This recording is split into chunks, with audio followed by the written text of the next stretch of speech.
Hello everyone, જો આપણા પાસે બધું રો મટીરિયલ આવી ગયું છે, બધા ખાલી બોટલ્સ આવી ગયા છે.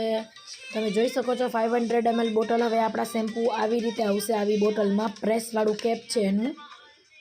આપણું રાઈસ શેમ્પૂ, નાદિયા સ્પેશિયલ શેમ્પૂ, આપણા બધા શેમ્પૂ 500 mlના હવે આ બ્લેક બોટલમાં આવશે. પહેલાં જો કે આપણા બ્લેક બોટલમાં જ હતા, પણ આપણે કેપ થોડું ચેન્જ કર્યું છે અને આપણા બધા કન્ટેનર્સ કાઢી દીધા છે. આપણે અત્યારે બધું ફિલ કરવા બેસીએ છીએ. આપણું બધું રો મટીરિયલ છે એવું તે નથી, આપણે બધી વસ્તુ બનાવી લીધી છે.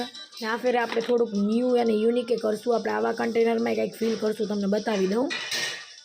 આવી રીતે કન્ટેનર આવશે, ઉપર કેપ, ઇનર અને આવી રીતે અંદર. તો ઓફર માટે રાહ જોજો અને આપણે બહુ ધમાકાદાર ઓફર રાખવાના છે, કેમ કે આખા યરનું આ છેલ્લો મંથ છે. તો આપણે ડિસેમ્બરમાં કસ્ટમર માટે ઓફર તો કરવી જ પડે. તો આપણે હવે ઓફરની તૈયારી બધી કરીએ છીએ અને આપણે ઓફરમાં જેટલો માલ સેલ કરશું બધું ફ્રેશ બનાવીને જ કરશું. આપણા પાસે કોઈ વસ્તુ એવી નથી કે પડી હોય એને કાઢી નાખીએ. બધી વસ્તુ ફ્રેશ બનાવશું અને ફ્રેશ જ બધીને પ્રોવાઈડ કરશું. તો થેન્ક યુ સો મચ એટલો બધો સપોર્ટ અને ટ્રસ્ટ કરવા બદલ મારા ઉપર. અને તમને બીજી કોઈ બી વસ્તુ જોતી હોય તો ડિસ્પ્લે ઉપર નંબર આપેલો છે, ડાયરેક્ટ કોન્ટેક્ટ કરી શકો છો. Thank you.